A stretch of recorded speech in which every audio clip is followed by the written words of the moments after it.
এবারে বিশ্বকাপটা তেমন একটা ভালো যাচ্ছে না বাংলাদেশের পোস্টার বয় সাকিব আল হাসানের। ব্যাট কিংবা বল কোনো সেক্টরেই ছন্দ খুঁজে পাচ্ছেন না তিনি। লঙ্কানদের বিপক্ষে প্রথম ম্যাচে ৩০ রান দিয়ে উইকেট শূন্য ছিলেন সাকিব। এরপর ব্যাট হাতে ফিরেছেন মাত্র ৮ রান করে।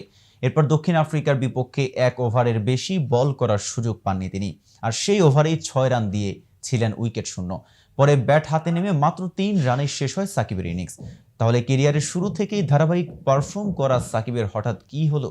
গুরুত্বপূর্ণ টুর্নামেন্টে এসেই হঠাৎ কেন খেই হারিয়ে ফেলেন সাকিব? অনেকেই বলছেন সাকিবের চোখের সমস্যাই তার পারফরম্যান্সে প্রভাব ফেলছে।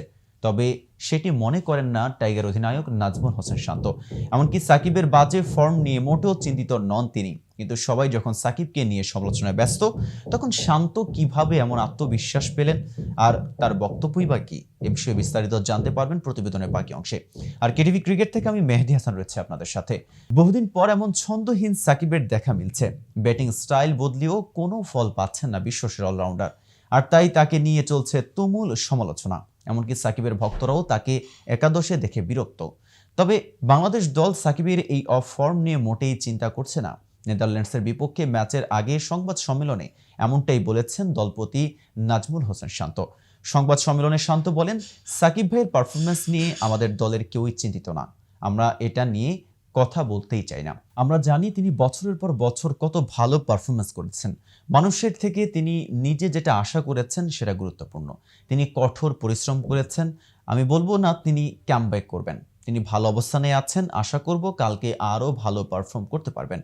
এদিকে অনেকেই বলছেন সাকিব তার চোখের সমস্যার কারণেই ব্যাট হাতে জ্বলে উঠতে পারছেন না। তবে শান্তর মতে এটা সত্য নয়, কারণ অনুশীলনে তিনি স্বাচ্ছন্দ্যে ব্যাটিং করতে পারছেন। শান্ত বলেন, আমার কাছে মনে হয় না তার চোখের সমস্যা বড় কোনো ইস্যু। সব ঠিকঠাকই আছে। অনুশীলনে ব্যাটিং কিংবা বোলিং বলেন, সবখানেই তিনি স্বাচ্ছন্দ্যে আছেন। টি-20-তে একটা দুইটা ইনিংস খারাপ হতেই পারে, সেটা নিয়ে আসলে বাড়তি কোনো চাপ অধিনায়ক হিসেবে আমি ফিল করছি না, এবং আমি এটাও জানি যে সে নিজেও সেরকম চাপ অনুভব করছে না। এদিকে নিজেরও রানে ফেরা জরুরি বলে মনে করছেন অধিনায়ক। তিনি বলেন, অবশ্যই ব্যাটিং ভালো হয়নি, রান করতে হবে, কিন্তু এর জন্য কোনো বাড়তি চাপ অনুভব করছি না। তবে ভালো শুরু পেলে চেষ্টা করব লম্বা করার। অধিনায়ক দেখে এমন নয় যে প্রতিদিনই ভালো খেলতে হবে, তবে ব্যাটার হিসেবে কতটা অবদান রাখছি সেটাও দেখার বিষয়। আশা করি সামনে ভালো কিছু হবে।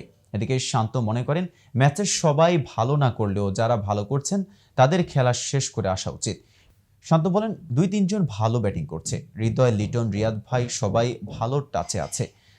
তবে টি-20-তে যেদিন যে খেলবে তার শেষ করে আসাটা গুরুত্বপূর্ণ। আমি কখনোই আশা করি না যে ৭ ব্যাটারই ভালো খেলবে, তবে যে সেট হচ্ছে সে যেন ম্যাচ শেষ করে আসে। অবশ্যই ওপর থেকে শেষ করে আসতে পারলে ভালো। সো ভিউয়ার্স, আজকের এই ভিডিও দেখে আপনার কোনো মতামত থাকলে আমাদের কমেন্টস করে জানাতে পারেন। সাথে সাথে নিয়মিত ক্রিকেট আপডেট এবং ইনফরমেটিভ ভিডিও পেতে আমাদের চ্যানেলটি সাবস্ক্রাইব করতে ভুলবেন না।